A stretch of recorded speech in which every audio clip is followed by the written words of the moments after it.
Fala comigo, galera. Estamos juntos mais uma semana. E o episódio de hoje, a gente vai ter o apoio da inteligência artificial. Brincadeira, não é isso não. A gente vai trabalhar hoje uma história muito bacana. Gêmeos, formados em educação física, que tiveram as suas carreiras totalmente separadas. Não percam esse bate-papo. Eu agradeço a presença e hoje trago para vocês Rodrigo Pereira e Vitor Pereira. Obrigado por terem vindo, por terem aceito o convite de dividir uma história de vida, né? Hoje a gente vai falar de família, profissão, superação e tudo mais. Então, passo a palavra a vocês para poder falar com quem está assistindo a gente. Primeiro mais velho, então, né? Você. Vai. Já vem um spoiler. Obrigado pelo convite. Transmitir seu CREF, né? Bem bacana. Depois que você começou a fazer esse podcast, eu tenho acompanhado e é bem bacana para nossa área isso. Ter esses relatos, essas pessoas importantes que já tiveram aqui, Bernardinho, né, o Antônio Melo, entre outros, e isso é bem bacana e ajuda muito a nossa área de profissional de educação física. Rodrigo, tá, gente? Rodrigo. Obrigado pelo convite, é um prazer enorme estar aqui, contar um pouco do que nós passamos, né, e quem sabe, né, quem sabe não, acredito que sim, incentivar muitas outras pessoas aí e mostrar que a educação física é sim uma profissão duradoura, uma profissão boa e que forma homens com caráter também, né? Esse é o grande objetivo. Para você que está acompanhando esse bate-papo agora, eu te convido a ficar até o final, né? Porque a história de vocês, ela tem a questão familiar, que permeia a educação física, mas que também vai trazer pra gente uma história do como a educação física, como o Rodrigo colocou, ela é multifacetada, né? Sem dúvida. E aí vocês vão acompanhar, mas eu não vou dar tanto spoiler, não. Bom, vamos começar o nosso bate-papo. E aí, antes da gente começar a história de Rodrigo e Vitor, eu quero fazer uma pergunta pra vocês. Como é que é a história de antes de vocês existirem? Pergunta é, como é que foi essa questão de uma gestação gemelar? Isso foi programado? Os pais de vocês buscaram ou não buscaram? Foi isso? Como é que foi isso aí? Eu sei que vocês não estavam lá, mas o que chegou a vocês? Não lembro. Não, por onde sei, né, relatos, né, é que minha mãe não sabia que era gêmeos. Na época não tinha essa frequência de fazer ultra, né? Sim. Os médicos quase não passavam, só passavam em casos de necessidade mesmo, né? Ou de suspeita de gravidade. Né? E minha mãe engordava, né? Sim. E o médico brigava com ela, tá comendo achando que era alimentação. E até que com 8 meses, nós somos prematuros, né? Nós nascemos... Normalmente gemelar ele nasce prematuro. Aí ele pediu uma só foi descoberto mesmo? Caramba!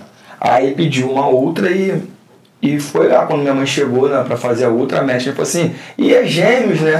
Aí ela, não, só, né, não. Ela só, não, é gêmeos. Quando deitou lá, meu filho. Porque ela falava que... porque a enfermeira, ela já, no visual... No visual ela falou, é gêmeos. Aí minha mãe, não, é um só. Porque minha mãe fala pra gente que quando o médico ia fazer, né, virar o coraçãozinho, né? Uhum. A batida era tão sincronizada que ele falava que era só um. Não. E tem casos, né, Vitor? Nossa, quando nós jogamos bola, tinha que fazer exames periódicos, os médicos ficavam abismados. A frequência, a pressão arterial, tudo igual. Univitelar total, né? Testaram, não, se eu quebrei a clavícula jogando futebol, 2 meses depois... Ele foi e quebrou também. Caramba, cara. E tem casos, então a gente até brincava, ó. Eu tô se machuca não. Mas vou seguir. Vai, continua. Aí foi com 8 meses já. Caramba, cara. Aí teve que acelerar mais o nome, porque pelo que eu sei, acho que o nome era só o Vitor, por causa do meu avô, né? Aí teve que procurar outro nome. O nome era o de menos. Aí não, mas era tudo.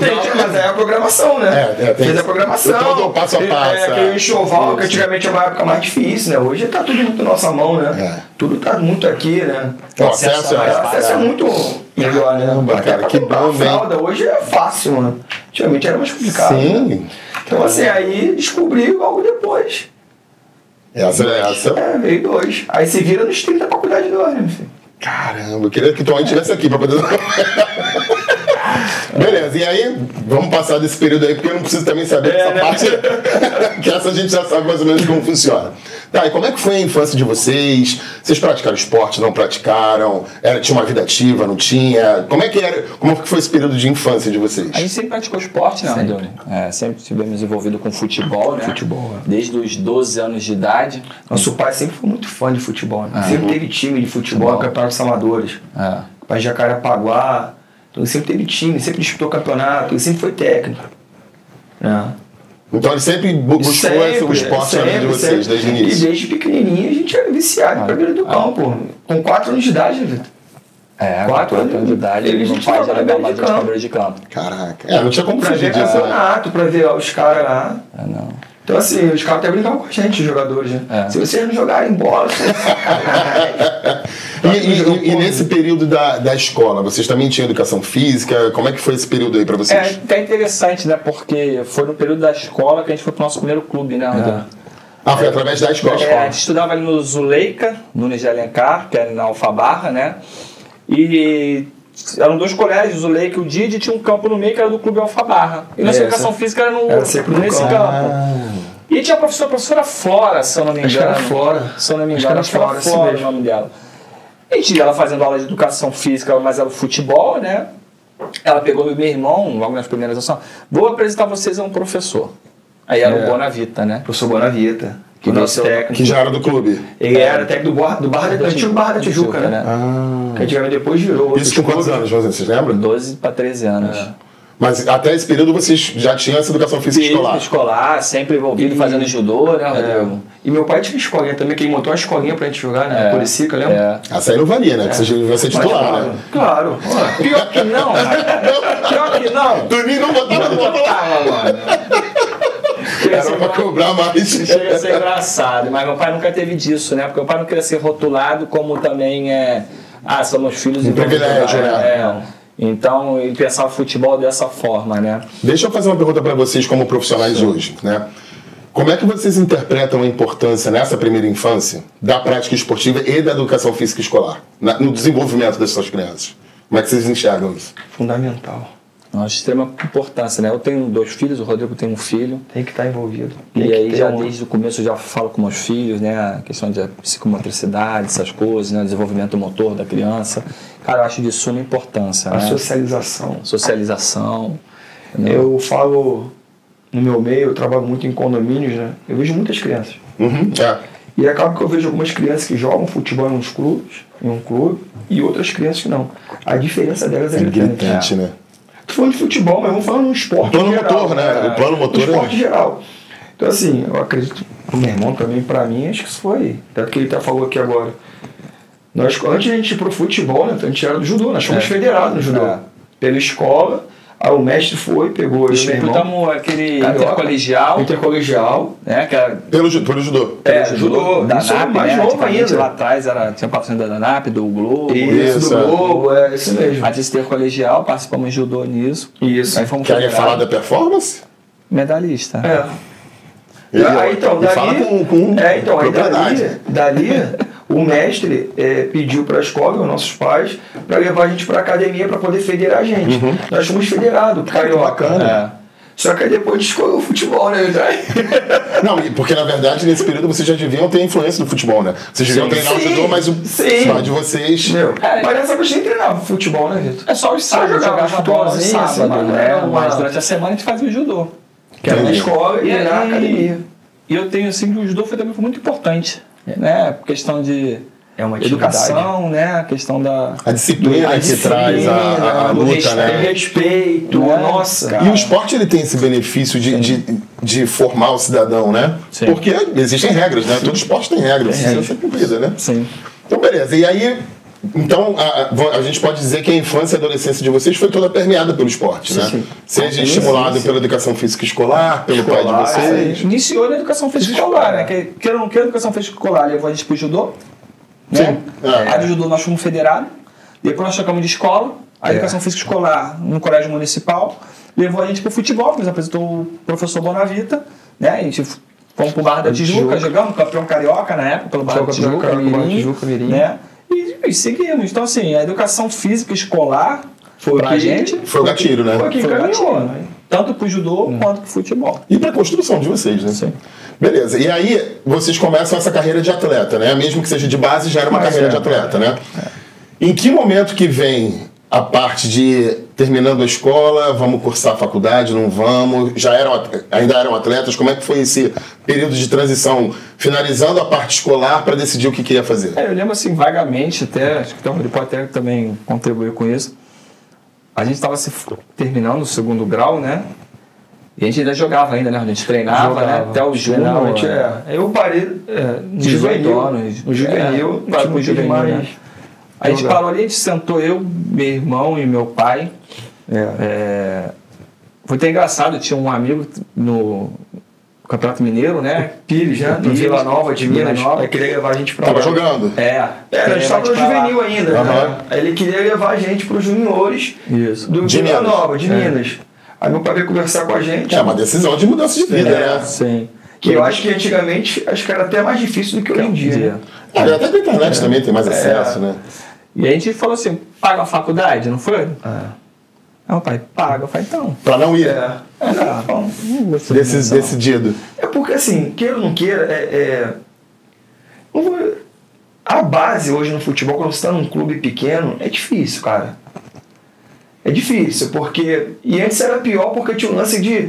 Se você fosse federado num clube... Você não jogava na escola. Tinha que ficar no mínimo 5 anos naquele clube aí que não podia sair.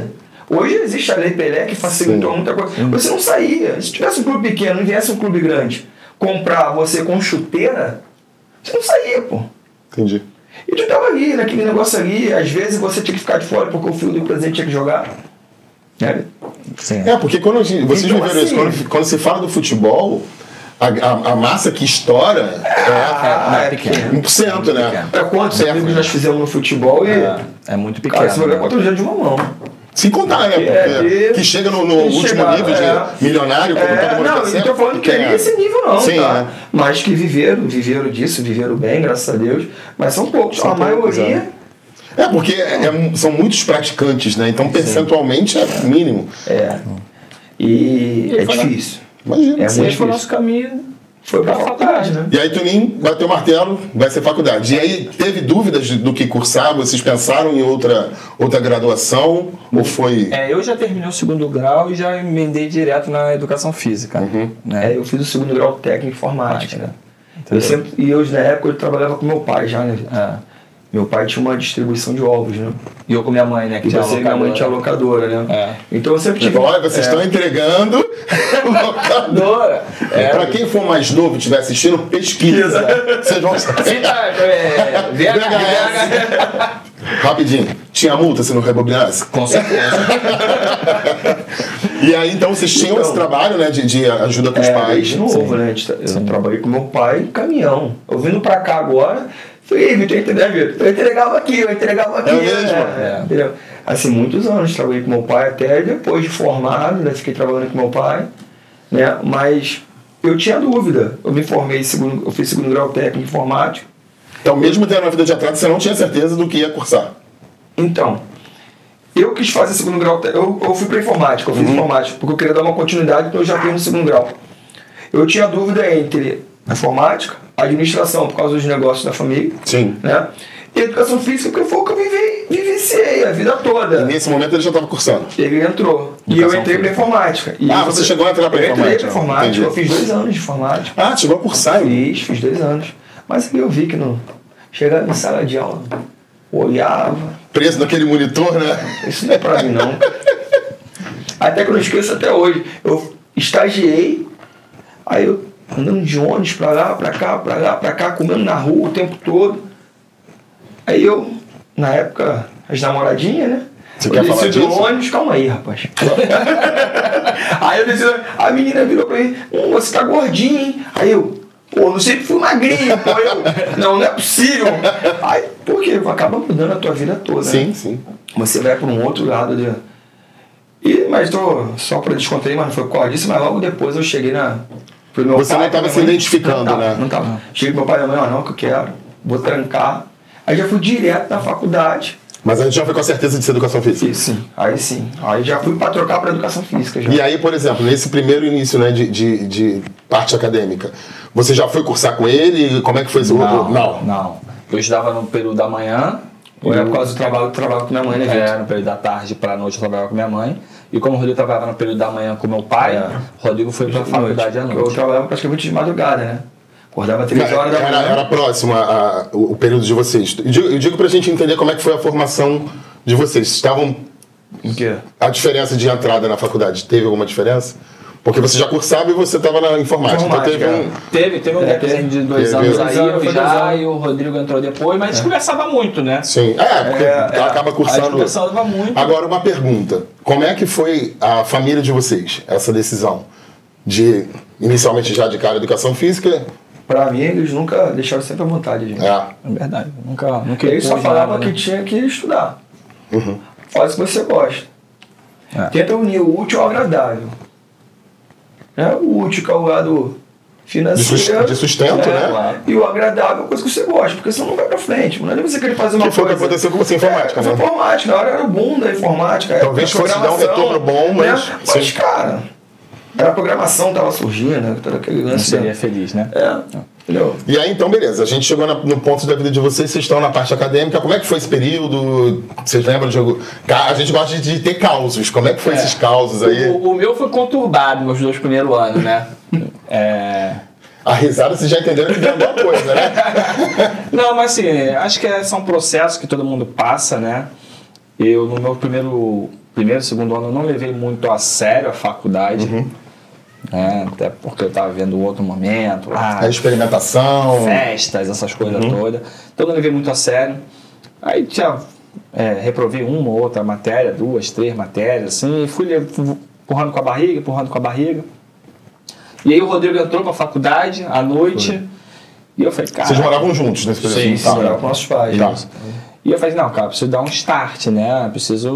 E aí foi quando eu saí da manhã, fui pro período da noite, e aí foi quando eu comecei... Até porque você ia ter um parceiro para tocar junto, né?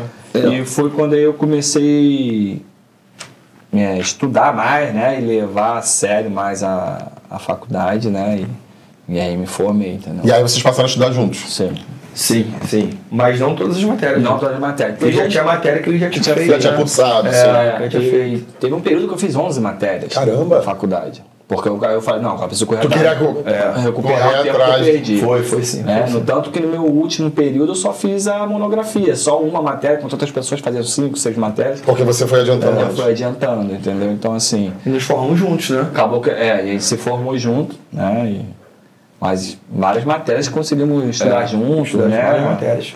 Fazer algumas matérias juntas. Né? Beleza. E aí vocês têm esse período de formação em conjunto, né? Só que aí agora é a parte, pessoal. Entra, né? Começa a parte formada, a parte de mercado de trabalho, e aí a vida de vocês profissional, assim, ela tem uma dicotomia surreal. Como é que se dá esse início? Como é que é esse primeiro momento de vocês como profissionais de educação física chegando no mercado? Como é que foi esse primeiro momento? A gente teve até um tempo juntos, né, Vitor? Teve um tempo juntos, porque foi uma época que você trabalha com ginástica laboral, né, Vitor? Eu comecei com ginástica laboral, comecei como estagiário, né? Aí teve a formação, eu fui efetivado a professor, né?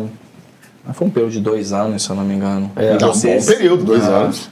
Eu, no meu último ano de faculdade, último período, já estava estagiando. Foi quando eu comecei a estagiar na musculação, mas não era uma área que eu queria.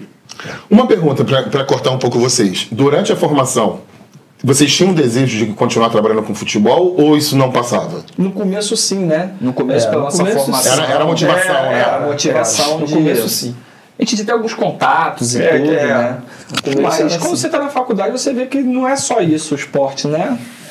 Se abre, é muito...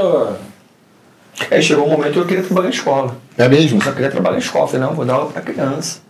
Não quero... O que não passava na sua cabeça até então, né? Não quero... Eu acho que a educação física tem muito disso, né? Porque normalmente tem um gatilho que te motiva, normalmente é uma experiência profissional, mas chegar lá a gente vê o leque de possibilidades, né? Eu acho que eu estou agora, né? Calma, gente, a gente vai chegar lá. E eu acho que a nossa época que foi licenciatura plena, né? Isso aí é com licenciado e bacharel. Fazer, né? Acho que hoje as pessoas às vezes ficam presas só a um lado, né? Vou fazer só licenciatura, vou fazer só bacharel, tem isso que a pressão. Nós podemos atuar em vários lados. Estagiamos também em escola, Sim. né, Vitor? Sim. Estagiamos com vôlei, futsal. Projeto Juntos social, também, né? professor, estagiário. Isso é legal de vocês relatarem, porque vocês vivenciaram muitas sim, inserções, sim, né? sim, sim. Não se limitaram, né? É assim, como o Rodrigo falou, a gente estagiou em projeto social, que eram vôlei, futsal e basquete, né? Isso, Para criança e comunidade carente. Né? Durou 1 ano, né? E é até engraçado essa história, que 12 anos, a gente com 12, 13 anos, nosso técnico, o professor foi o Bonavita. Depois a gente estagiando no processo. Ele é nosso coordenador. Caramba! Ele é nosso coordenador. Que bacana, cara. Ele olhou assim pra gente, Conheço vocês. conheço vocês. Que legal, A gente tinha um professor, tudo bom? Vitor, Rodrigo, Gêmeos lá. Que peça, né? Caraca, cara. Que peça da vida bacana, né? Não adianta, no final tudo a gente se conecta. E vocês falaram, né, com carinho, deu pra perceber no início do nosso bate-papo, e deu resultado o trabalho dele, né? Porque vocês se formaram, buscaram. Sim, não formou atleta, mas formou cidadão. Exatamente. E esse é um processo fundamental do curso de educação física também, né? Exatamente. É construir o cidadão. E aí, beleza, tem essa parte da ginástica laboral que vocês tocaram um pouco juntos. E aí, como é que começa essa divisão aí? Então, a ginástica laboral não. Foi no projeto social, né? No projeto social que a gente fala. Ele foi pra ginástica laboral. E o Rodrigo na musculação, né? Aí, no último ano, né, eu fui... Um amigo, era até da faculdade, o Sandro. O Sandro, acho que o Jorge também deve lembrar quem é. O Sandro, ele já tinha se formado. Já tinha se formado já. Aí ele me chamou pra conversar. Vamos em casa almoçar, jantar. Falei, não, cara, tem que ter aula. E aula de quê? Falei, aí eu não sei se era futsal, não sei. Não, futsal não, porque era o último período, não era futsal. Pensa bem, porque o professor que estava te dando aula não assistia. Não, matou a aula dele. Vitor matou a aula. O Maurinho não faz mal, não, o Maurinho. Aí, tava lá contigo jantar lá. Eu tava assim, meio desmotivado, pra ser bem sincero. Aí, e aí, como é que tá, cara? Tá estagiando, não tá? Eu falei, pô, cara, tá difícil pra caramba, mano. Pô, tá ruim de arrumar estágio. Ele, como assim tá ruim de arrumar estágio?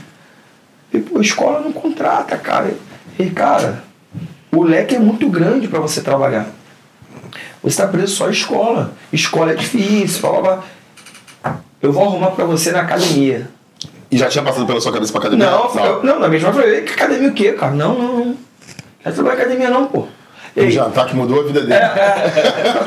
Não é? Aí ele, não, rapaz, não é assim, vai lá estagiar. Começa segunda-feira. Isso era uma sexta-feira. Pra não ter desistência. Calma aí, cara, eu tenho que falar com meu pai também, porque eu trabalho com meu pai e tal. Aí ele, não, segunda-feira eu te espero lá. Tu vai ficar com o professor Marcelo, nome dele até hoje. Aí ele, Marcelinho, tu vai com o professor Marcelinho, 6 horas da manhã. Tá. E esse aí foi muito castigo com esse negócio de horário, sabe? 6 horas da manhã eu tava lá, sem saber o que era pra fazer. Sem saber quem era Marcelinho. Onde eu vou, acabou com o Marcelinho, eu conhecia, que era de futebol. Olha como é que o mundo é pequeno, hein? A gente jogou futebol algumas vezes, algumas ocasiões. Quando eu olhei, falei, Marcelinho, sou eu mesmo, e correr. E fiquei conversando, pô, é isso. Aí o Sandro chegou, Marcelinho, porque o Sandro é coordenador dos estagiários. O Rodrigo vai ficar contigo aí, não sei o que, ajuda ele, dá informação pra ele. Enche ele de... Aí foi quando eu comecei isso no meu último período de faculdade. Algo que não passava pela sua cabeça. Isso que eu acho que isso é legal. Vem atravessado e você precisa aproveitar, né? Porque mudou sua vida. Aí dali, eu acredito que eu tenha feito um bom trabalho, porque aí chegou um outro coordenador em cima de mim, perguntou quando é que eu me formava. Eu falei, não, me formo agora em novembro, dezembro. Que era formação, coleção de grafo, né? Aí eu tô precisando de um professor lá na Barra da Tijuca, no condomínio. E eu tenho informações muito boas suas, eu quero que você vá trabalhar lá. Você quer? Mesma coisa. Calma aí, tem que conversar com meu pai. Porque eu trabalhava com meu pai. Sim, era o compromisso, né? Era o compromisso que eu tinha. Era o meu trabalho. Até porque esse estágio é que eu falo para as pessoas. Não estou dizendo que isso tem que ser assim. Muita gente reclama do valor de hora-aula de estagiário. Eu trabalhei de graça. Eu botava minha gasolina para ir, porque eu queria aprender. Perfeito. Eu acho que essa é a principal função do estágio. É você aprender, se capacitar ali, cara. Entendeu? Mas não, hoje eu contrato estagiários. Quando eu vou contratar algum estagiário, primeira pergunta, cara. Quanto é que eu vou ganhar? Não é que você e vai pagar, né? A questão que não você não tem que ganhar. Sim. Mas, gente, não pode ser o primeiro foco, né? Não estão preocupados, sabe? Eu nunca assinei um contrato de estagiário que se eu quebrasse uma xícara eu pagava. Se eu quebrasse um Malteca, difícil, dando um exemplo, eu pagava, estava no contrato, qualquer coisa. Eu não. De danificar, né? Então, assim. São os desafios da sua profissão que você escolheu. Eu acho muito bacana você falar isso, Rodrigo, porque como é que, e aí eu queria que o Vitor também falasse sobre isso, como é que é importante a nossa postura profissional onde a gente estiver inserido, né? Porque sempre tem alguém olhando. Sim. E no estágio mais ainda, mais né? Mais porque é isso, você se permitiu vivenciar uma experiência que você não queria, a grande verdade era essa. Eu não queria, só mas já que eu entrei... teve a dedicação, buscou, olhou... Tem que se dedicar, pô. Não adianta. Já que você aceitou o desafio, pra que fazer corpo mole, pô? Perfeito. Você tem que se dedicar àquilo que está proposto ali, procurar se informar, procurar saber como é que é o processo, saber como é que é o trabalho. Só que ninguém quer fazer isso. Verdade. E você vivencia isso hoje na outra ponta. Hoje a gente vai falar sobre isso. Justamente você tem propriedade. E aí, beleza. Então, esse é o primeiro passo seu como profissional de musculação. Isso, vamos dizer foi assim, aqui. né? Foi aí. E você estava em que momento? Nessa hora? Como eu falei, estava na ginástica laboral, né? E até uns amigos nossos próximos, né? Que era o Márcio, né? A gente tinha empresa lá. Preciso de professor de educação física, fazer o quê? Ginástica laboral. Eu, não tinha muita profundidade sobre isso. Ele me explicou o que era, me sentei com uma fisioterapeuta, procurei saber essas coisas todas, eu entrei como estagiário, como ele falou. E essa questão que eu falo. Primeiro eu quero saber conhecimento, eu quero adquirir conhecimento, né? E aprendi, cara, a aula também era bem baixa, né? Nessa época eu trabalhei estagiando mais, recebendo, mas era bolsa estágio, né? Bolsa estágio, isso. Né? E fui me aprimorando, depois eu me formei, virei professor, fiquei mais um ano e aí continuou lá na empresa? Continuei na empresa, mas eu não dava só aula de ginástica laboral, eu dava palestra de ergonomia, né, blitz de postura, essas coisas todas, dentro de empresa, Coca-Cola, Merck, Sotrec, diversas empresas, indústrias grandes, né, e só que chegou uma hora eu falei assim, já não tá... Antes de você pular a etapa, Vitor, queria que você falasse, porque eu acho isso muito importante. Sim. Pouco se fala ainda, isso é na minha opinião, eu posso estar errado, pouco se fala ainda da ginástica laboral, mas o quanto de benefício tem de resultados para a empresa, esse cuidado com o funcionário? Muito. E isso aí, eu na época até era o responsável pelas avaliações, né, depois que eu me formei, né, saí de estagiário, eu ficava responsável pelas avaliações. E indústrias tem muita lesão por esforço repetitivo, né? Às vezes o cara só está de um lado de uma máquina fazendo o mesmo movimento. Acho que isso todo mundo sabe, né? Mas com as avaliações que a gente fazia a cada trimestre, o ganho era espetacular. A gente sentava quatro, porque existe uma lei, agora eu não vou saber falar, que já tem tempo, né? Que você tem um determinado número de profissionais trabalhando, você obrigatoriamente tem que ter um ambulatório, médicos dentro da empresa. E no caso da Merck, da Coca-Cola tinha. Então a gente sentava diretamente com eles. E passava isso, né? Então diminuía a procura dos profissionais na área médica, né? Você aumenta a produção, você aumenta o resultado. Diminui a falta, né? A falta. Entendeu? Enfim, assim, os benefícios são muitos. Eu me distanciei, isso já tem muito tempo. Eu não sei como está hoje essa área de ginástica laboral. Não tenho mais acesso, né? Até porque a gente seguiu outro rumo. Então, assim, mas na época que eu tive, cara, era espetacular o que fazia para o funcionário. Sim. Né? Então, assim...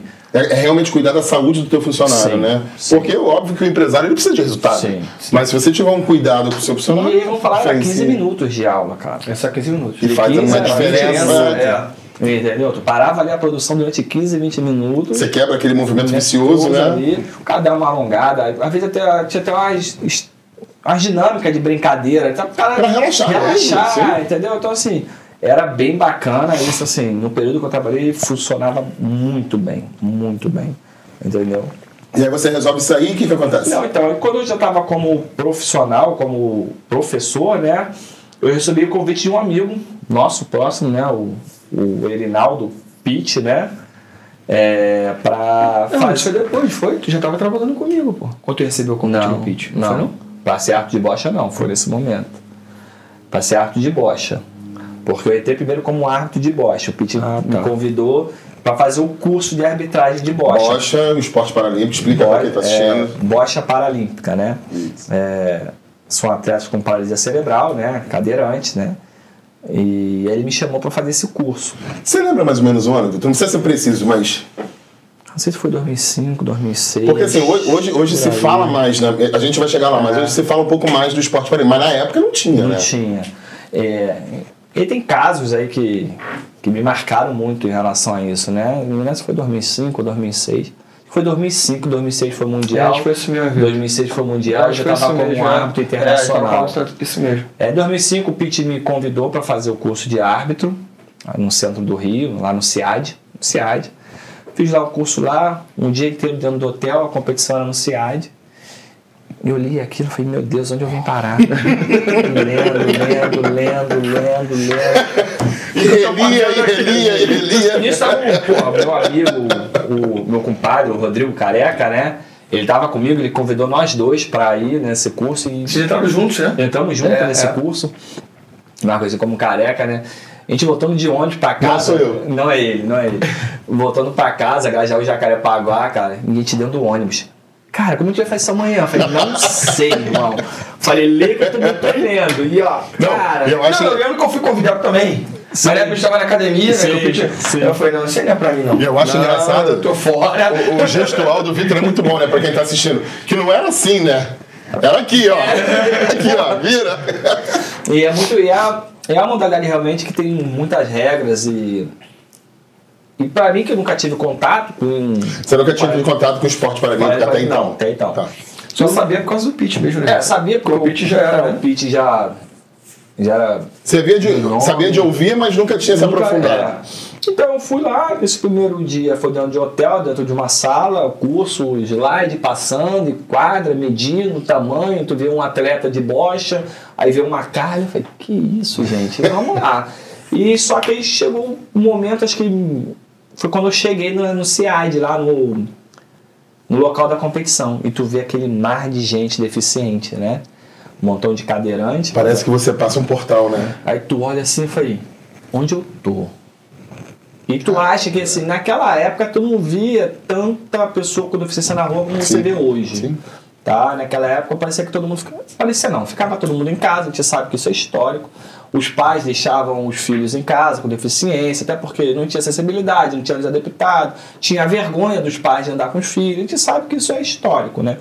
Então, quando eu entro no CIAD e olho aquele mar de gente, eu falei, onde eu vim parar? Assim, totalmente fora da tua zona de conforto, né? E assim, eu tô no ambiente deles. Exatamente. Tá? Eu que tô chegando. Beleza, vamos arbitrar, né? E aí, no primeiro rodada, eu fiquei de fora. Fiquei só olhando, graças a Deus. Não teve nenhuma clínica, né? Foi não, direto. No dia anterior. No dia seguinte chegamos, aí o Pete conversou com todo mundo, ó, você tal quadra. E agora vai. E o Pete falou assim, eu estou aqui. Sim. Para o jogo que eu vou lá e ajudo. E nessa época eu tô falando, o placar era um quadro de giz. Não era placar eletrônico como temos hoje, né? E chegou minha hora de arbitrar. É onde me marcou mais ainda. É que eu tô arbitrando, aí na bocha, as pessoas não têm conhecimento, é uma raquete que é azul e vermelho. Você não tem comunicação verbal, você só mostra visual, a raquete, né? É visual.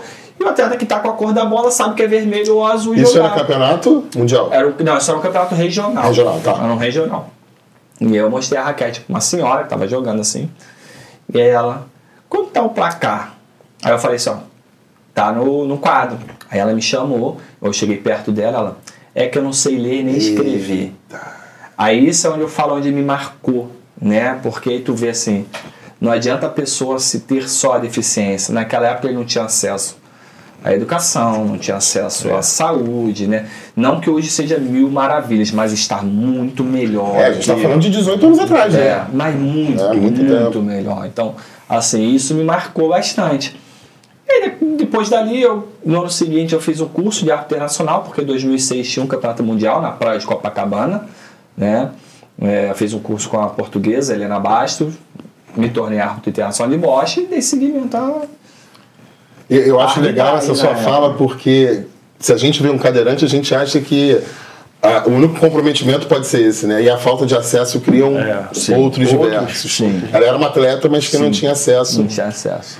Tá. E aí vamos trazer agora esse caminhar, né? Você começa como professor e aí passa por um momento que eu acho que é bem complicado. Eu queria que você falasse um pouco disso, que é a questão de empreender no ramo do fitness, né? Porque você está como professor e teve um momento disso, né? De você... Teve. Como é que foi esse...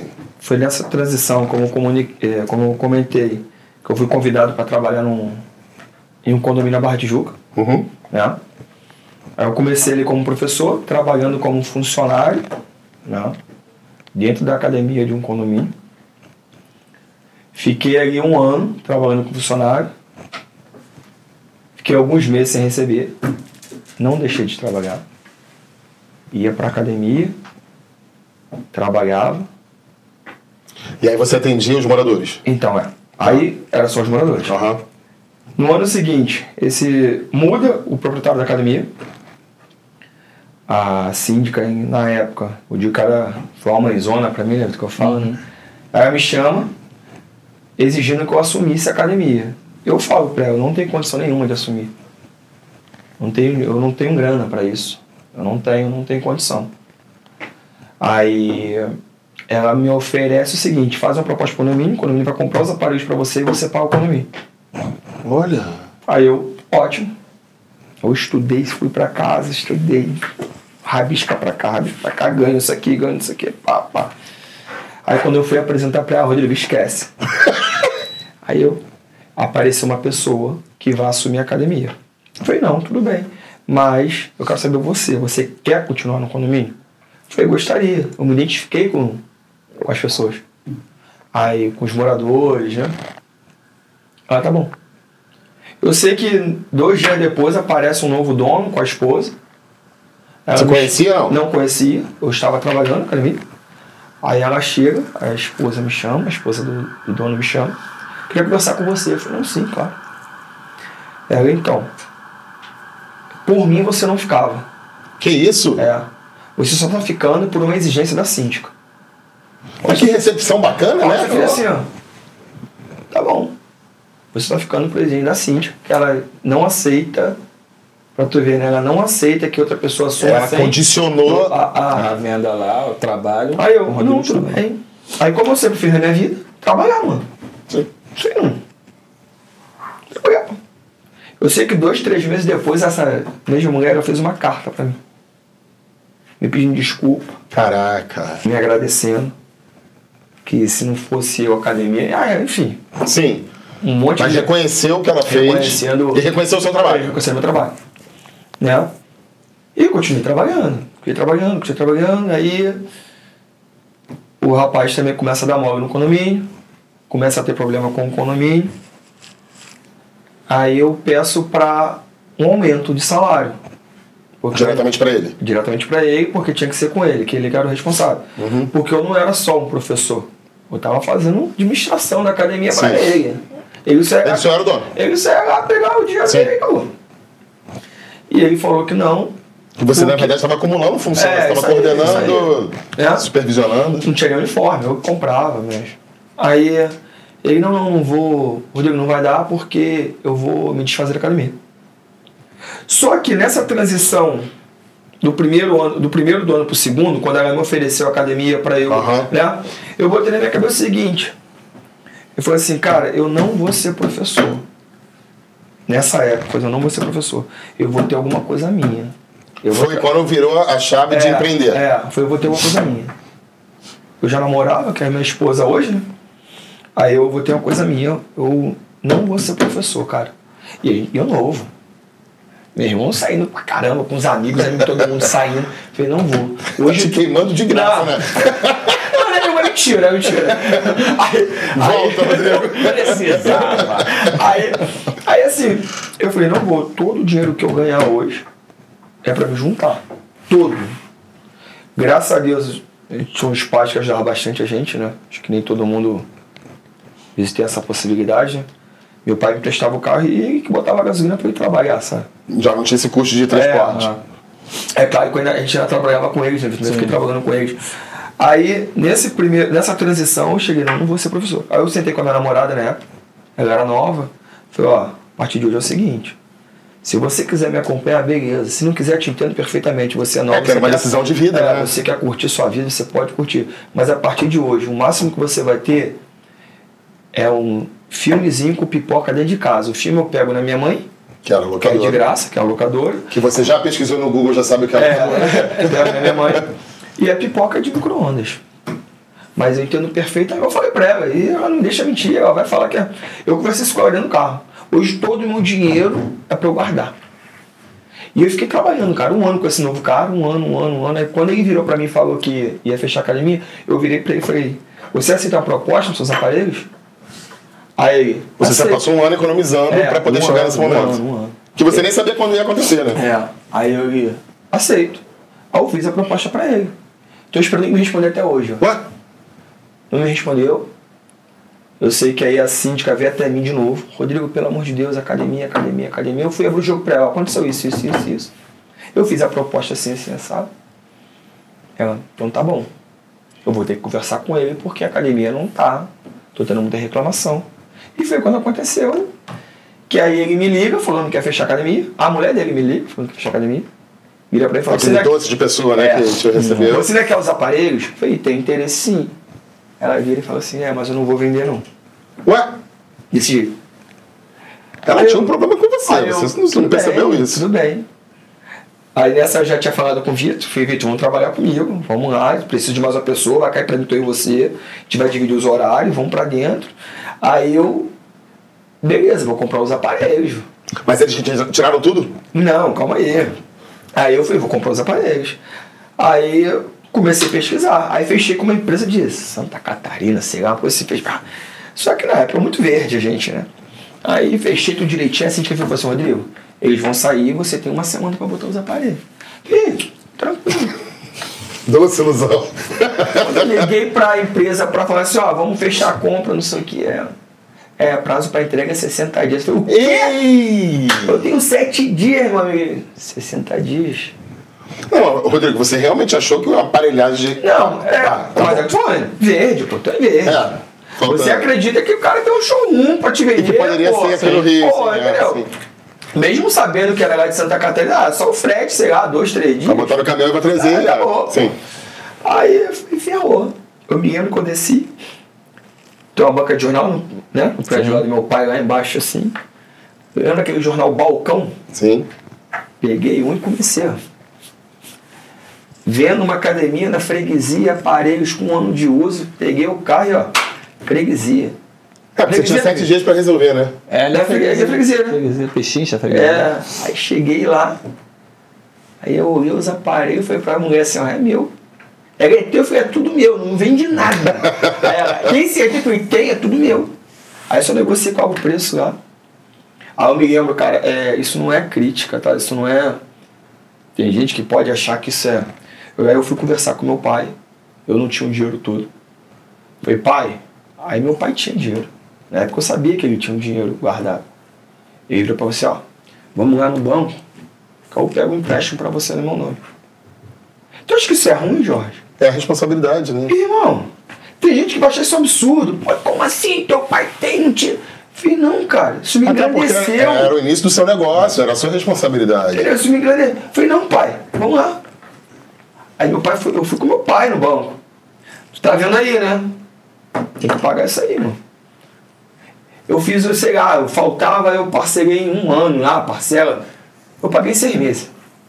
Eu o quê? Eu vou pagar ela. Eu acho que, na verdade, nesse teu caminho, tudo mudou quando você decidiu, né? Sim, lá atrás. E aí você se preparou para esse momento, aí, né? Tu tá no meio, aí começa. Eu comecei como professor, daqui a pouco eu tava administrando a academia pro cara, foi quando eu pedi aumento. Sim. Tu começa a ver o negócio de outra forma. Sim, eu acho que é isso, é perceber os sinais e se preparar para isso. Eu acho que uma coisa legal que vocês estão trazendo nesse bate-papo, mas a gente está dando sequência, continuem aí, tá?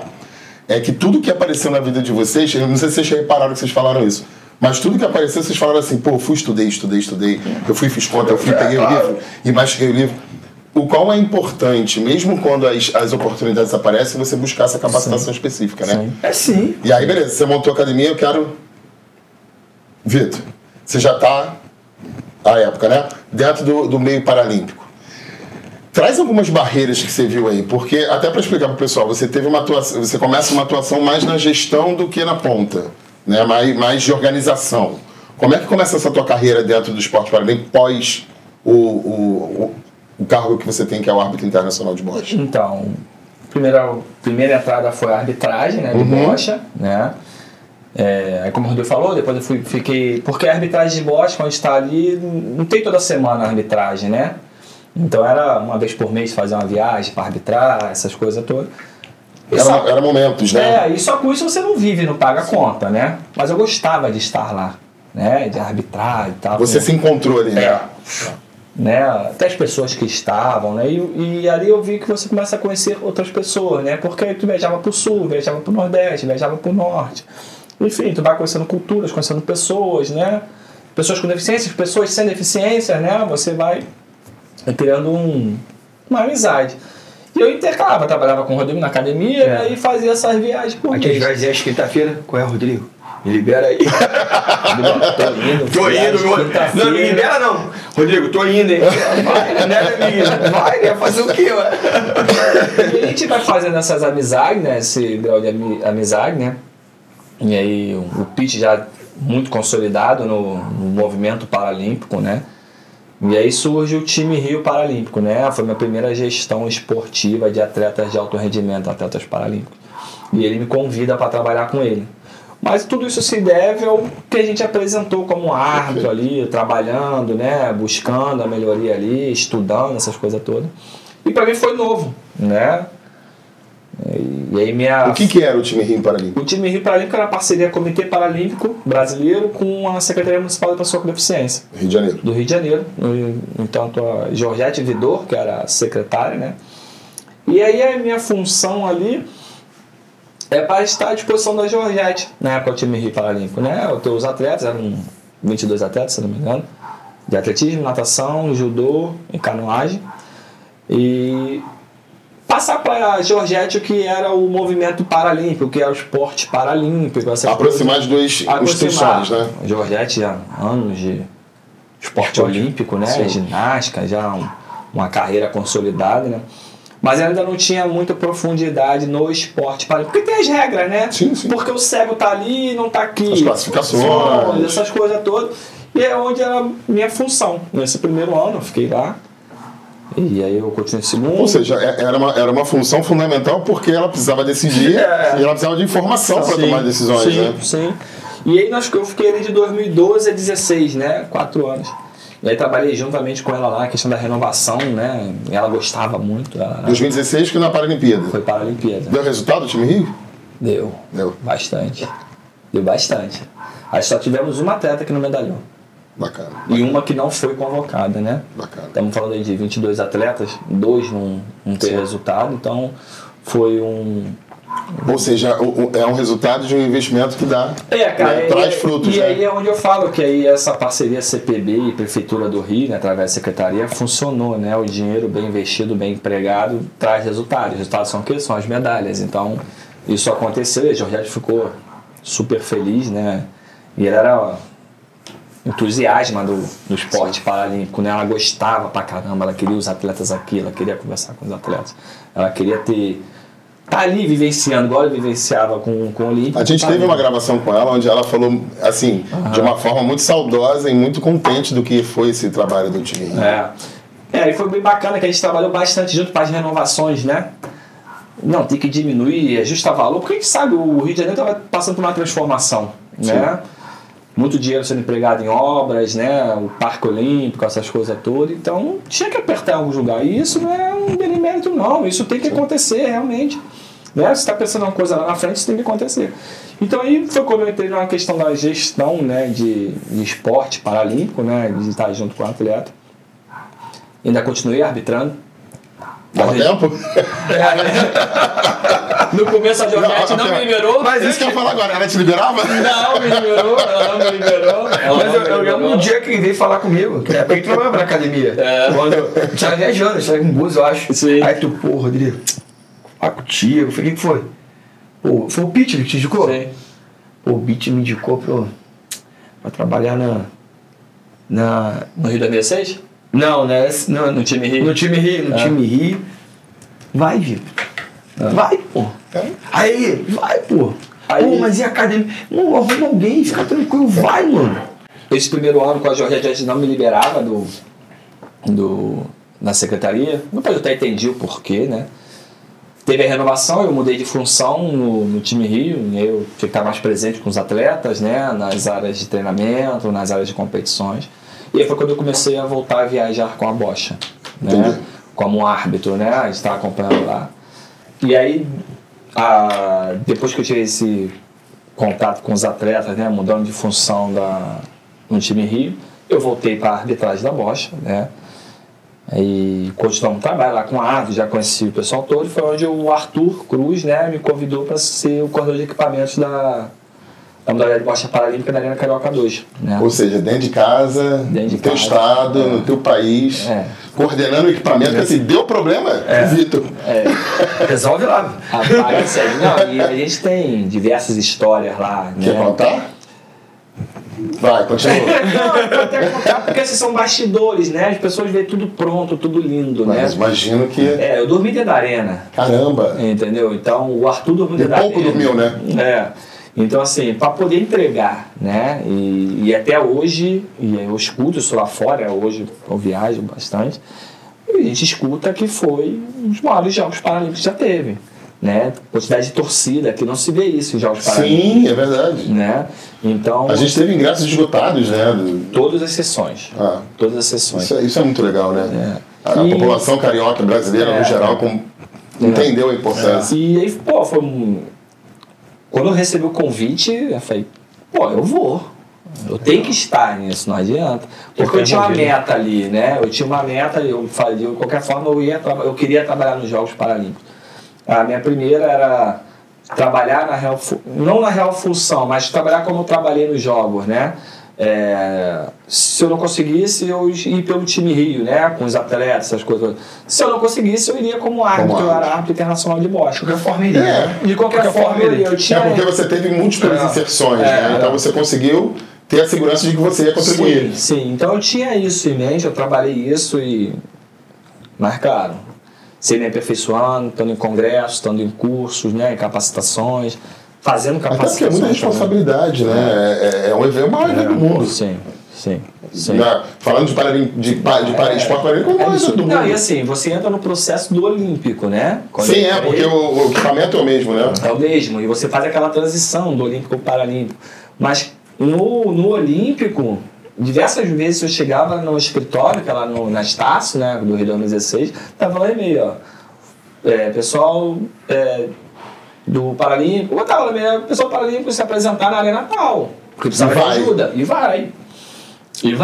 Deve ter sido uma época tensa, né? Pô, mas gratificante demais, hoje, né? Tu passa ali na frente do Parque Olímpico, assim, tu olha, cara, momento sem dormir, sem mais disso, valeu a pena, né? Mas valeu muito a pena, cara. É isso. Eu acho que quando a gente se dedica e tem esse sentimento é muito legal, né? Sim. Rodrigo, eu queria te fazer uma pergunta.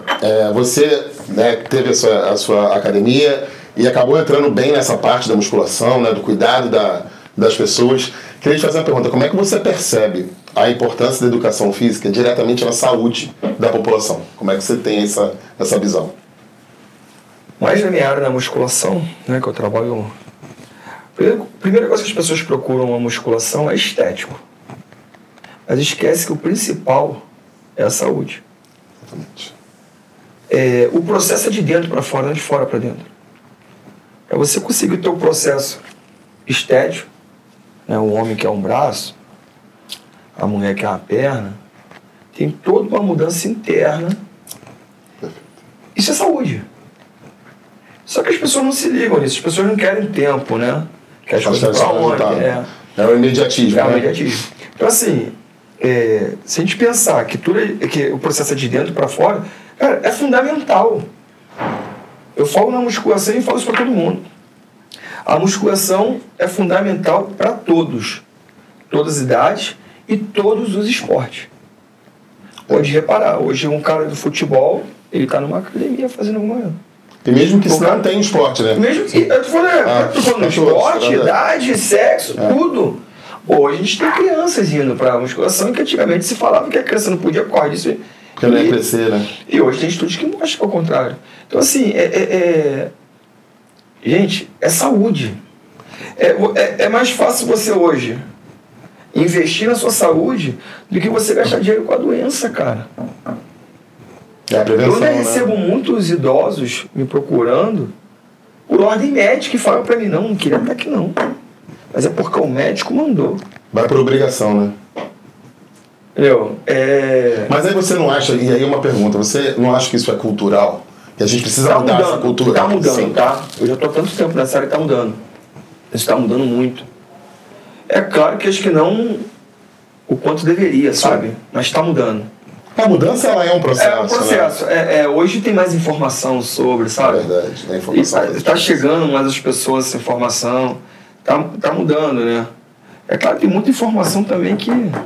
A gente precisa saber filtrar, né? A informação de quem vem a informação, buscar essas fontes, né? Sim. Mas culturalmente está se mudando a questão do entendimento que a musculação é saúde. Tá mudando.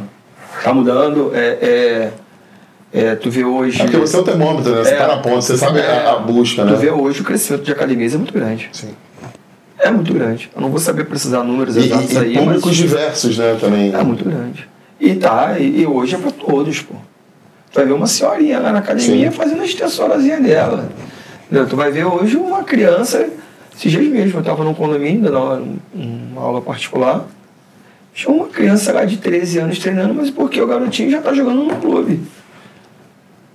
Então assim, isso tá... Sim. Eu dou aula pra uma aluna que os filhos dela pedem pra treinar comigo, na academia, sabe? E ainda tem essa questão familiar que aproxima, que entendeu? tem, Então, né? assim, Essa estruturação familiar é muito legal. Tá mudando. Ainda acho que não é o suficiente. Né? E eu acredito muito, vi isso muito, a pandemia fez isso. Verdade. Tá? Ela mudou muito as pessoas. E moldou também, né? Nunca foi se falado no mundo tanto da importância, né?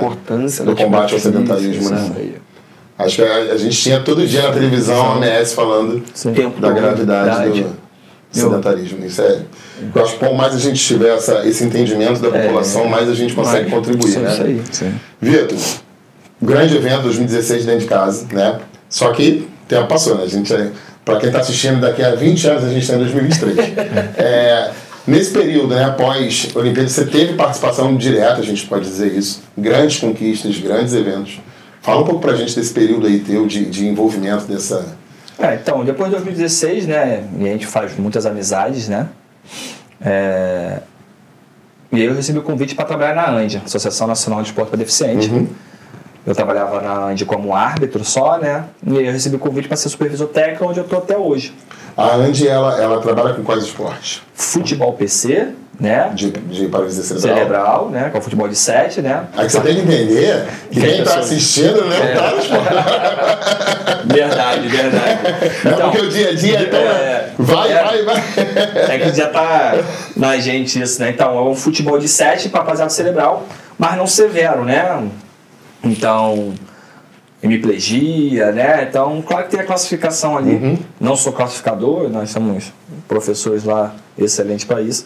E a bocha paralímpica, que é para rapaziada cerebral, mas é com um grau de severidade maior, né? Porque são cadeirantes, né? Dependendo da classe que ele joga, né? BC1, BC2, BC3, BC4. Fala um pouco disso, Vitor, que eu acho que é muito legal, até para quem está assistindo e não tem tanto conhecimento, do quão a bocha ela propicia a prática, o esporte. A pessoas com comprometimentos severos, né? Então, assim, que talvez não tivessem oportunidades, a bocha ela abre um caminho, né? Porque assim, eu falo o seguinte, a bocha é uma pessoa com deficiência lá, pode cerebral, mas ele é um atleta, tá? Eu falo muito isso porque eles estão lá, eles treinam 8 horas por dia, psicologia, fisioterapia, hidroterapia, então eles são atletas paralímpicos de alto rendimento, né? E nós estamos falando de atletas que começaram em um momento, hoje nós somos atletas de alto rendimento, começaram lá atrás que não tiveram muita estrutura e buscaram isso, né? E nós estamos falando de uma modalidade que é onde os atletas estão hoje os atletas mais comprometidos, né? Então, da delegação, né? Da delegação. No entanto, que quando a gente viaja com uma competição internacional, uma missão, seja Jogos Pan-Americanos, seja Jogos Paralímpicos, a bocha necessariamente tem que ter um staff com ele. Entendi. Entendeu? É o atleta e um staff.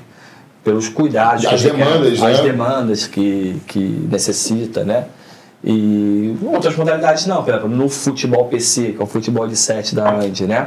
Eu não preciso de staff. Eu tenho a comissão técnica, tem uns 14 atletas que viajam, né?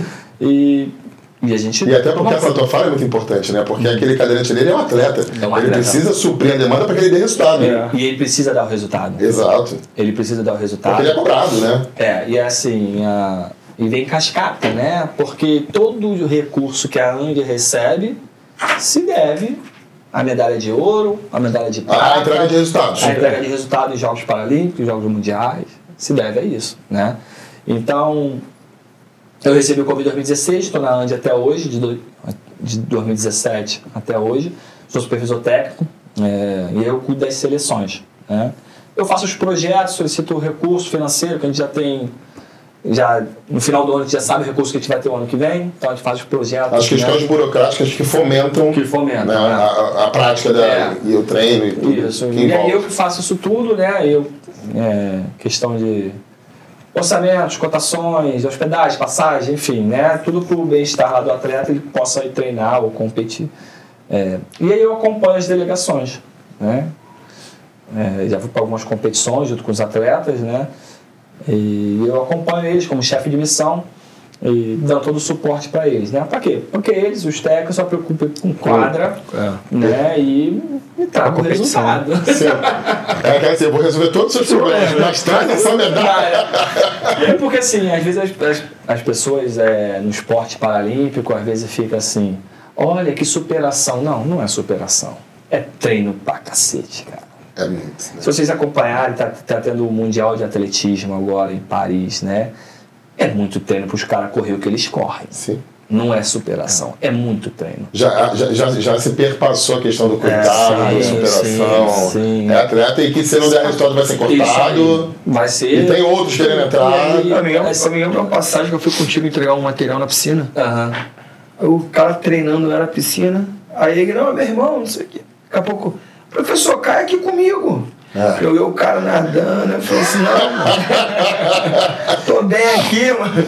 Se você for ver, não era um caso na bocha, no futebol, mas no atletismo, o cara tem que fazer o tempo para ter o recorde lá, para ter o ele tem que fazer né? o índice, senão ele não vai. Então, se ele não treinar, não buscar, né? E é onde eu falo, tem toda a equipe multidisciplinar que a gente tem por trás, são analistas de desempenho, são psicólogos, são fisioterapeutas, enfim, médicos, né? Então, todo atleta paralímpico é atleta de alto rendimento. Então, ele tem todo esse suporte e ele tem que entregar as medalhas deles. Porque eles são cobrados, isso é fato. Isso é fato. Ele é como atleta olímpico. Sim. Tem suas limitações, sabemos, né? Mas é atleta igual atleta olímpico. Perfeito. Então, trabalho com isso hoje, gerenciando tanto a bocha e o futebol, porque a ANDI é uma confederação. É igual fosse a CBF para o futebol, né? CBV, é um órgão que regula aquelas modalidades. Aquelas duas modalidades que são modalidades para paralisia cerebral, que é a bocha e o futebol. Uhum. A bocha hoje está no programa paralímpico, o futebol não está, né? O último Jogos foi Rio 2016, se não me engano, conquistamos medalha de bronze no futebol. E depois ele saiu do programa, então ele não participou de Tóquio e não vai participar de Paris. Mas isso aí é questão de federação internacional, aí é IPC, Federação Internacional. E eles que mas tem os campeonatos mundiais, regionais. Tem. Só que com isso, pela lei, né, nós temos a... Você reduz, né? Não, reduz não. Zero. Futebol hoje eu não tenho dinheiro. A gente não tem dinheiro. E a gente faz as competições nacionais com parceria, ajuda muito do Comitê Paralímpico Brasileiro. Bacana. Né? Então eles vão lá, ajudam no seu treinamento paralímpico, né? Então a gente consegue fazer, e o Arthur também incansável, que é o presidente lá, ele incansável para buscar recurso, o Pete também, que é o nosso vice-presidente, incansável para buscar recurso para ajudar o futebol, para não deixar o futebol cair, né? E a bocha já consegue se sustentar porque tem um recurso, né? E a gente consegue fazer as fases de treinamento, consegue ir para bastante competição internacional, Jogos Paralímpicos, Jogos Mundiais, né? Hoje está voltando a seleção de jovens de Portugal. né? Obtivemos lá 3 medalhas de ouro, 4 de prata e 2 de bronze. E Vitor, te fazer uma pergunta, você responde da sua sensação. Você ainda acha que falta um pouco de divulgação desses resultados? Porque olha quanto resultado expressivo que a gente está tendo no momento dessa gravação. Sim. E isso não está na mídia, né? Não. E assim, eu vou falar o seguinte, não é só do Paralímpico não, isso também cabe um pouco no Olímpico. O Brasil hoje é muito futebol. E a gente só fala de Olímpico e Paralímpico de 4 em 4 anos, né? No ano do jogo. No ano, né? Então, assim, você sabe se está tendo algum troféu Finkel, né? De natação, né? Você está sabendo se está tendo alguma prova nacional de atletismo? De judô? E se não tem mídia, não tem investimento. A gente né? não sabe, entendeu? A gente não sabe. Então, assim, falta isso. A Sport TV ainda até que ainda faz as divulgações, está noticiando o Mundial lá em Mas a TV Paris. fechada, né? É, TV fechada. Então, assim, falta bastante. Aconteceu. Avançou, mas não avançou. Aconteceu há pouco tempo. Foi feito o Mundial, vocês fizeram? Ano passado nós organizamos o Campeonato Mundial, né? E aí tem essa questão também que eu organizo as competições internacionais. Organizar um Mundial foi segunda. Tranquilo, é isso que você ia falar? Foi! Não foi tranquilo. Mas tinha uma equipe de trabalho muito boa. A maioria das pessoas que nós contratamos para trabalhar trabalhou no Rio 2016. Já traz uma bagagem, sim, né? Tem gente hoje que está lá em Santiago já para entregar o Pan-Americano no final do ano e o Pan-Americano, né? Tem pessoal que estão trabalhando lá. Então, assim, a gente contratou uma equipe muito boa, entregamos um Mundial que o próprio presidente da Federação Internacional falou assim, quem vai se dar mal nessa história toda é quem vai sediar o próximo, porque para entregar igual você de entregar. Ou deixou o sarrafo alto, né? Deixou o sarrafo alto, entendeu? Vitor, a gravação que nós estamos fazendo é de um acervo, né, de histórico da nossa profissão. Então ela é atemporal. Sim. Mas eu quero te deixar, eu espero não te deixar sem graça, mas eu não posso não pedir para você falar sobre isso. Que no esporte da bocha, a gente teve 2 nomes fortes por ano. E a gente perdeu um desses nomes, né? E eu queria que você falasse um pouco, porque eu sei que você teve contato. Sim. E foi muito expressiva. Essa dupla foi falada o tempo todo. Eu queria que você falasse um pouco deles. O Eliseu está até hoje na seleção ainda, né? O Eliseu é fantástico também, o Eliseu. E o Dirceu. A gente chama um de gordo, né? O gordo, cara, ele é um ícone. A gente fala que ele é o Pelé da bocha, né? No tanto que no Mundial nós fizemos uma homenagem a ele, né? No tanto que o mascote do Mundial, que é o Dibo, foi homenagem a ele, Dirceu da bocha, Dibo. Né? E trouxemos os pais dele. O pai dele, a primeira fala do pai dele, falou o seguinte: eu achei que ia morrer, nunca vi uma homenagem dessa pro meu filho. Caramba, que forte. Entendeu? Foi até arrepiado. O Dirceu era sensacional, cara. Se você parar com qualquer atleta de bocha paralímpica e perguntar sobre o Dirceu, era até fora do país. Pra quem você que está assistindo, pesquisa que vale a pena. Dirceu. Vale muito. Assim, foi uma baita homenagem, cara. E os dois, né, era algo que, sim, se você acompanhasse, sempre era ouro e prata. Ouro e prata. E assim, eu tenho histórias de arbitrar, isso eu não estava ainda como nessas gestões. Então conta a história. Logo quando eu comecei como árbitro, eu fui para uma competição nacional em Recife, e aí eu arbitrei uma semifinal. Dirceu e Eliseu. Aí, a outra semifinal ia ser o vice. Dirceu e Eliseu. Eu olhei, eu cheguei aí, existe uma câmera de chamada que você entra, você faz o sorteio, né? E dali você sai pra quadra. E eu fiz sorteio com eles, e eles já naquelas resenhas, né? Que os dois, o Eliseu até hoje, muito resenha, brincavam muito. Aí tô lá, pô, então é você que vai arbitrar? Eu falei, sou eu. Falei, não começa não, hein? Aí já começavam a rir, né? A gente já tinha um grau de intimidade, entramos pra quadra. Era um tal de um jogar a bola, e o outro colar, e botar em cima, e botar do lado, e eles rindo. E eu ajoelhava e media, levantava, ajoelhava. Milímetros, né? Milímetros, né? Milímetros, ou a gente usa um compasso pequeno, ou então um escalímetro, né? Que é um papa-folga, né? Que vai passando assim. E uma parcela, eu falei assim, dá pra vocês dois parar, mas não aguento mais que isso. Era um domínio absurdo, né? Absurdo. Era absurdo. Os dois jogando era absurdo. O Eliseu, eu fui pro Canadá agora, o Eliseu foi nessa competição no Canadá. Nós só fomos com um BC4, né? 3 atletas da BC4 e um atleta da BC2. O Eliseu foi prata. Ele jogando, a gente olhando assim, cara, ele jogando. Entendeu? Então, assim, ainda é um ícone também. A gente até brincou com ele, ó, cara, dura aí. Já perdemos zona, vamos perder. E o Dirceu foi na época da pandemia, não foi? Foi. Não. Não. Foi, acho que um ano antes. Tá? Um ano antes. Foi. É que a deficiência dele é degenerativa, né? De qualquer forma, é parar os órgãos, né? Até o pulmão, essas coisas todas. E ele tava ele já não estava treinando muito, né? Até porque ele assumiu uma função na Secretaria de Esporte de Mogi das Cruzes, né? Que é de onde ele era. Então ele estava conciliando trabalho e treino. Mais trabalho até do que treino, né? A gente também não sabe, eu não posso nem chegar a falar que foi isso, né? Sim. Mas a gente sabe que a deficiência era degenerativa, então... Mas eu acho que é justo a gente aproveitar esse momento para ter essa homenagem, né, de uma pessoa tão importante para o Brasil, de resultados. Muito. E que a gente tinha essa visão de fora, que era uma pessoa muito querida. Sim. Né, e não é só na bocha, não, tá? Estou falando no movimento paralímpico, né?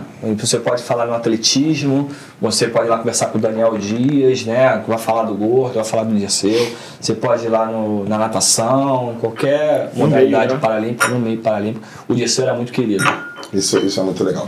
Continua aí que a gente está indo para o final, mas ainda falta mais um pouquinho. Não desliga, hein? Por favor. Bom, eu falei lá no início do nosso bate-papo, e eu acho que quem está acompanhando está percebendo isso, que a história de vocês é muito interessante, porque é uma história familiar, gemelar, e que a educação física propiciou caminhos, né, diversos. Então, assim, hoje o Rodrigo tem um know-how, né, na área do personal trainer, na área do fitness. O Vitor com conquistas mundiais e apoio em conquistas da seleção brasileira. Eu queria que vocês pudessem falar dessa dicotomia da educação física, né? Vocês se formaram juntos, vocês se graduaram juntos, se formaram juntos, trabalharam juntos inicialmente no projeto social, e a educação física permitiu que vocês tivessem carreiras bem-sucedidas, totalmente dicotômicas. Como é que vocês podem análise de vida de vocês nisso? Uma análise... Uma análise que eu diga da educação física, das possibilidades, né? Que vocês agarraram e puderam... Assim, possibilidades de educação física são muitas, né? E aí é onde a gente até falou na mesma linha, né? Acho que basta o profissional de educação física estudar, né? Procurar, né? Ter o acesso, né? Quanto mais informação, melhor. Então, assim... Tem que querer, né, cara? Acho que isso é fundamental em tudo na nossa vida. Independente da escolha. Independente da escolha.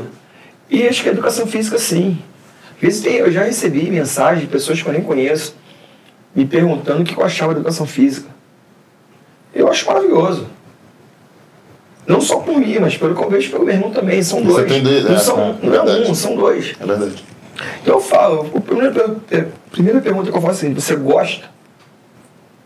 Você gosta ou você quer fazer porque dizem pra você que é fácil? A gente cansou de escutar, né? Não quer fazer nada. Não faz educação física. Acho que todo mundo escutou. Eu não sei hoje em dia, mas nessa época a gente escutou muito isso. Pode fazer educação física? Mas, cara, se não fizer direito... Mas é direito ou educação física? Não, educação física. Se verdade. Se não querer, cara... Então, assim, as pessoas me perguntam aqui, eu falo, cara, é difícil. Vai trabalhar muito. Eu acordo todo dia 5 horas da manhã, cara. Todo dia, eu consigo em casa almoçar e levar meu filho para a escola. Saio de novo, vou trabalhar. É claro que hoje eu não sou só personal, né?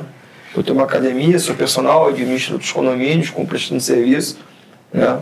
Tem outro negócio com a minha esposa, que eu montei agora recente, né? Tem a consultoria online. No momento? Cara, durmo ali, vou dormir 11 horas da noite. São escolhas, né? É escolha. E assim, tu acha que eu sou... Não. Felizão. Gosto pra caramba, acordo todo dia 5 horas da manhã com disposição de trabalhar. Eu acho que você trouxe uma fala que é legal, quando você falou que conversou com a sua esposa, né? Do que você abre mão. São escolhas. Claro, são escolhas, pô. Vitor, com certeza, muito não viveu do seu filho quando você tá em viagem. São escolhas. E é isso, que as pessoas falam assim, pô, tu viaja pra caramba, hein? Conhece o mundo todo. Não conhece nada, né?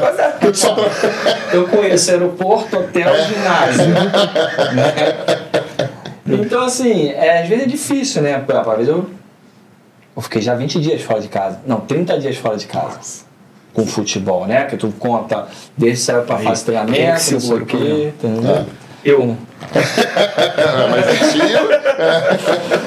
Mas são as abdicações que existem, né? Às vezes eu chego em uma viagem, eu fico um dia, no outro dia eu tô indo pra outro lugar. Pô, a viagem mais legal. Cara, é meu trabalho. Sim. Então, assim, às vezes a pessoa... Isso é profissional de educação física. Tem esse caminho também, né? Eu nunca me vi trabalhando com esporte paralímpico.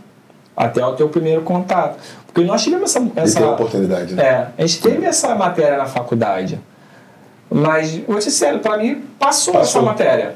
Entendeu? Como passa para muitas pessoas. Então, assim, eu me identifiquei, eu busquei, eu fui estudar gestão esportiva, né? Porque, como eu falei, eu trabalhei em projeto social, dando aula, depois academia e fui para uma gestão esportiva.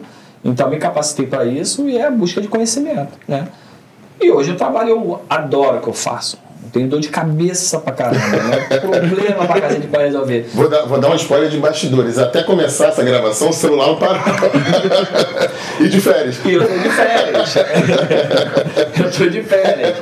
Então, assim, adoro o que eu faço, né? Mas tem muita gente que às vezes reclama sem querer, né? Porque assim, entendeu assim, não, é muita coisa, você faz isso tudo, não, você faz aquilo, não, mas não dá, então assim, coloca um montão de empecilho. Eu não coloco, sabe por quê? Eu vejo meus atletas paralímpicos lá, mano. Caraca, é aquela que assim, valeu a pena, né? Mano, quando bota a medalha no peito, irmão. Eu em Tóquio, quando eu fiquei de madrugada vendo minha esposa dormindo e meus filhos dormindo, né? Eu não fui pra essa viagem, eu até iria, né? Mas por causa do Covid, né? Então reduziu, né? Eu tentei a credencial hoje, a credencial chegou, mas eu não fui. Não, mas até por causa do que a gente ia realizar o Mundial, nós fomos convidados para a Federação Internacional para ver as instalações e para poder aplicar aqui, né? Mas nós não fomos justamente por causa do Covid. Mas eu fiquei de madrugada. Quando o Marcel ganhou medalha de bronze, irmão, eu dei um grito, mais um grito. De madrugada, acordou lá na cadeira. Quando o Zé também ganhou medalha de bronze. Pô, quando cai na canoagem, foi lá e ganhou. São as escolhas de viver isso, né? Você só não faz, você vive isso. Sim. Então, agora vamos respirar para a gente começar a caminhar para o final. E aí eu vou convidar vocês para um momento que eu queria que vocês se reconectassem com vocês mesmos. Tá? É um momento que a gente faz no final do nosso bate-papo, que aí eu queria que vocês olhassem aqui para esse tabletzinho e conseguissem enxergar o Rodrigo e o Vitor lá de trás, lá de Curicica. Os garotos. E que vocês não resumissem em uma palavra, mas que se vocês tivessem a oportunidade de olhar para vocês, depois de tudo que a gente conversou aqui, de cada abdicação, cada sacrifício, cada momento que vocês tiveram na vida de vocês, fazendo uma análise da vida de vocês, o que vocês poderiam passar para esse garoto? O que vocês falariam para vocês lá atrás, hoje? Boa pergunta. Passar tanta coisa na cabeça, um filme... Eu faria tudo de novo. Eu faria tudo de novo, porque eu costumo dizer que eu não me arrependo nada que eu faço. Que eu acho que são escolhas nossas. Então, se você escolher, não tem que você se arrepender. Isso pode dar certo ou errado. Eu sabia a todo momento que eu podia dar errado no meu negócio com a academia. Eu sabia a todo momento que eu poderia pegar uma aluna, não dar certo o trabalho, o cara ia mandar embora. É certo ou errado. Então, é tentar, é fazer. É entrar com convicção no que você está fazendo. Né? E não desistir, cara. Eu faria tudo de novo. Tudo de novo. E eu acho o seguinte, se você optou por fazer, então faça bem feito. Faça bem feito. Eu vou voltar no Rio 2016, mano, eu virei noite lá dentro, né, trabalhando. Por quê? Porque eu queria entregar uns jogos bem feitos, né? Então, assim... Você se comprometeu com aquele resultado. Tem que se comprometer. E assim... E hoje eu funciono, meu trabalho funciona. Eu trabalhei no Rio 2016 nos Jogos. No meu regional lá do Pará, eu vou entregar no mesmo nível. Claro que eu não vou ter o piso, não vou ter o telão, não vou ter isso. Você vai entregar o melhor possível com o que você tem. Tá me dando ali. Eu não vou fazer pouca coisa. Entendeu? Então assim, eu me cobro muito nisso. Eu acho que a gente tem que se cobrar, né, para entregar o melhor. Pô, você estudou para isso, pô. Você correu atrás do seu trabalho para isso, você dá um trabalho que você quer. Então, cara, entrega o seu melhor. Entrega o seu melhor. É porque vai voltar ao que eu falei aqui atrás aqui. As pessoas estão mais preocupadas com o estagiário. A primeira pergunta que ele faz para você é quanto ele vai ganhar. Ele não quer saber qual o trabalho que ele vai fazer. E nem se construir, né? Não quer, pô. Falta isso, sabe? Falta. Eu tinha certeza que seria um bate-papo muito bom. Eu tinha certeza que ia ser um episódio muito bom. E eu espero que você que está assistindo tenha gostado. Queria agradecer a vocês dois porque é isso. Eu acho que esse bate-papo ele traz coisas totalmente diferentes que a gente tem na educação física, né? Nem sempre irmãos gêmeos cursam a mesma graduação. E se tiver mais alguém, talvez tenham caminhado para o mesmo ramo de trabalho e vocês, assim, tomaram caminhos diferentes, atingiram o objetivo de vocês. Então, queria agradecer a disponibilidade, passar a palavra a vocês para poder deixar um recado para quem está assistindo, uma palavra que vocês quiserem e, de antemão, agradecer a disponibilidade e ter passeado pela vida de vocês e conhecido um pouco essa trajetória aí. Eu que agradeço a oportunidade de estar aqui, tá? Bem bacana, a gente já vem trabalhando para essa vinda aqui, mas as datas não estavam batendo. Você nunca estava aqui? Mas, desde o primeiro momento, quando teve o convite, eu queria estar aqui. Eu agradeço a oportunidade, ao CREF pela oportunidade de a gente poder passar um pouco da nossa história, né? Do nosso trabalho. E mostrar que é possível, né? E eu vou falar, eu que acabei de falar, eu acho que se você entrou para fazer o que você quer, faça bem feito. Quer cortar seu objetivo? Corta seu objetivo, faça bem feito, que o retorno é garantido. Entendeu? Então, assim, eu não caí de paraquedas onde eu tô, o Rodrigo não caiu de paraquedas onde eu tava. Não é fácil, não é da noite pro dia. Então a gente trabalhou bastante, estudamos e continuamos trabalhando. Até nas férias. Até nas férias. Vamos ter uma falsa ilusão que vai chegar aqui, tô tranquilo agora, não é? Porque às vezes até chega, mas manter é difícil, né? Então, você assim, tem que trabalhar até mais, né? Sim. E assim, é gratificante depois você ter seu trabalho reconhecido, entendeu? Por N pessoas, né? Enfim. Então, assim, busquem, entendeu? Trabalhem, busquem o melhor para si, entregue o que for melhor pro que você está fazendo. É isso. Deixa eu sarrafar alto pra tu. Somos gêmeos, né? O cara entregou uma Olimpíada e uma Paralimpíada. O pensamento, né? Não é muito diferente disso que ele falou, né? Não é fácil, como eu já disse, não é fácil. É você querer, você consegue. Não adianta querer achar que se formou hoje e amanhã você vai estar com o melhor emprego do mundo. Não vai. Vai estar ganhando um pouquinho, aquela hora ali que a gente sabe que não é o ideal, mas é o que tem, entendeu? Trabalhar, cara. Acho que você tem que meter a cara. Você tem que se mostrar. É se mostrar no bom sentido, é mostrar o seu trabalho, não é passar por cima de ninguém. Nunca fiz isso, nunca fizemos isso. É mostrar o seu trabalho, o que você é, quem você é. Você consegue, você conquista as coisas. E conquista. Tudo que eu tenho hoje, eu não agradeço a minha profissão, pô. Nós temos uns pais muito presentes, sempre ajudaram a gente, mas eu posso dizer, meu irmão também, tudo que nós tivemos, que eu tenho hoje, entendeu? Tive ajuda do meu pai lá atrás, sim, igual eu falei, mas eu conquistei, pô. Pagou empréstimo? Paguei. Eu conquistar. Não tô querendo. Conquistar nossa, pô. Buscar, querer. E, cara, se desafia, cara. Se desafia. Pessoa que parar que tá bom. Se não tá bom, de conforto, não tá. Né? Se desafia, procura mais alguma coisa. Tem que ser da zona de conforto. Sai da zona de conforto. É o que eu tô fazendo agora. Ontem eu gosto de maquiagem com minha esposa. Sei nem o que é, vamos lá, mano. Eu estudei e tá aí, ó. Graças a Deus o negócio tá. Então se desafia, cara. Se desafia que dá certo. Bom, eu acho que terminar com esse recado é importante, né? Então, mais uma vez, agradecendo a vocês a disponibilidade. Foi prazeroso conhecer a história de vocês mais a fundo e obrigado pelo que vocês se tornaram, né? A educação física, ela ganha muito com vocês. Transformadora. E com vocês, a gente se vê semana que vem, tá?